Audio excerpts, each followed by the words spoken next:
Magandang araw sa inyo dyan mga idol. May mga stove ba kayo dyan na kagaya nito? Yung akala nyo ay sira na o kadalasan ay mahina ang apoy. Siguradong yan ay barado. So kailangan muna natin tong baklasin mga idol. Ito.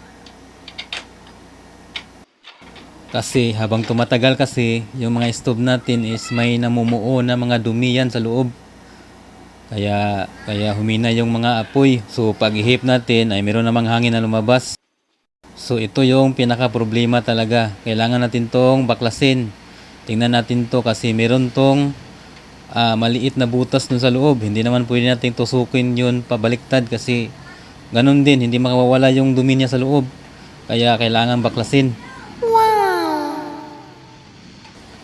So ito yung problema. Kailangan natin itong tusukin ng maliit na alambre, pwede rin na maliit na karayom para matanggal yung dumi niya palabas. Kasi meron tong butas na maliit, napakaliit lang mga idol, butas nito. So pagkatapos niyan, ayun na, ito na siya mga idol, mayroon ng apoy. At kung ayaw pa rin umapoy mga idol, kahit na nilinisan nyo na, problema yan, wala nang laman yung gasol nyo. At sa hindi pa ho nakapag-follow sa atin o nakapag-subscribe mga idol, ay subscribe na po itong channel natin o page natin mga idol. At paki-like and share na po sa video natin mga idol. Maraming salamat.